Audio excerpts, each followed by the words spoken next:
Emerson kind of leaves us with this idea that we have these screens, we have these masks, they leave us tense and tired, but he doesn't really tell us what to do. And so I'm wondering if you have advice for us about if there are ways we can kind of work with these personas to make them, I don't know, less painful, less problematic. The very best thing you can do with your personas is, for sure, don't try to get rid of them. What you really want to do is embrace them, love them, give them the love they, if it's a number 2 persona, there's always something underneath that that hasn't been loved in yourself.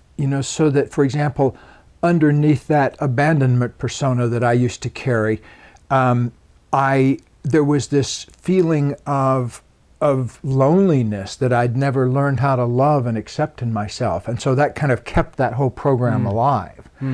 And my wife has got 1 million+ frequent flyer miles, so I had a lot of opportunities. Figure that one out. Yeah, I did. So I think that might be challenging for a lot of people, this idea that those personas that you resist the most and that are the darkest and the scariest, that those are the ones that need the most love. Yeah, and I absolutely have lived my life out of that idea for a long time. I first discovered that actually when I was a grad student. I went up to hear a lecture by Krishnamurti up in the Bay Area Masonic Auditorium there in San Francisco. And so there was about 4,000 people in the audience. And Krishnamurti said, there's one thing you really need to know, and if you understand it, you'll never need any therapy or anything like that. And so, since about 3,900 of us in the audience were therapists, we immediately sat on, what is this thing that's going to put us out of business, And what he said was, if you understand that the results you create in life tell you exactly what your unconscious beliefs are. And so that if there's anything you complain about, it's because you have an unconscious commitment to making that thing happen that you're complaining about. And I had been complaining. I was there with my girlfriend in the lecture, and I complained about her constantly that she was too critical. And so when Krishnamurti said that, I suddenly went, I complain that she's critical. That means I have an unconscious requirement to be criticized. Where would I have gotten a thing like that, And that took me right up back to the moment of my conception, because the circumstances of my conception were very problematic for lots of people, including my mother, who was just about to bury my father, who died suddenly within a few weeks after I was conceived. And so it was kind of a gigantic, messy thing. And so I think I'd been the subject of criticism from the very beginning of my existence, so naturally I would invoke that. And so it was a powerful moment, because immediately I shared that insight, with my then girlfriend, and I found very quickly that she wasn't interested in that sort of thing. Yeah, right. She says, I'm only interested in the relationship if you agree you're wrong all the time. So wow. I thought, that's not a great deal, is it? Nice.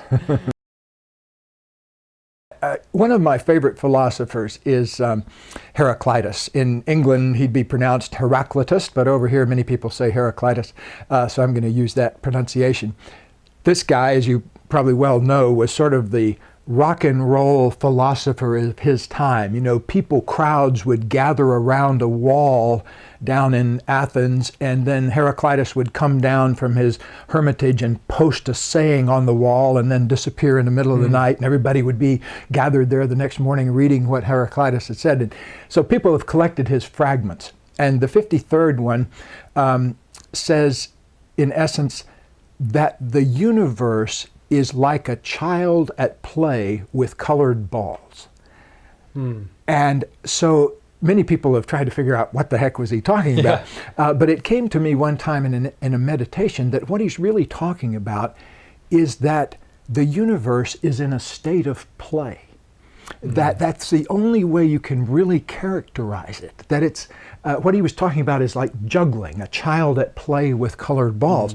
Later on, when I saw pictures of atoms and things, I immediately said, ooh, he was on to that from a very early age there, because early stage of humanity's development, because the Greeks had a lot of ideas about atoms and molecules and things like that, and then we 2,000 years later kind of start verifying that scientifically.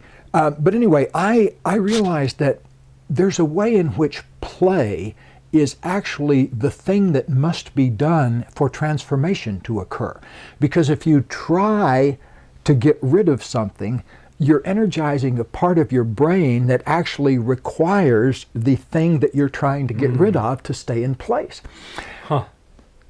That's amazing, isn't it? I mean, that shocked me when I saw it. And I thought, the harder I try to get rid of something, the harder it is to get rid of, because of the very nature of trying to get rid of it. So I thought, okay, what would be the extreme alternative? Well, if I just loved something the way it is, then it would grow in me as a loved thing. It would become more to love. And if it bothered me from time to time, I'd love it more and more often. And I suddenly realized that that was the way to actually retire those personas.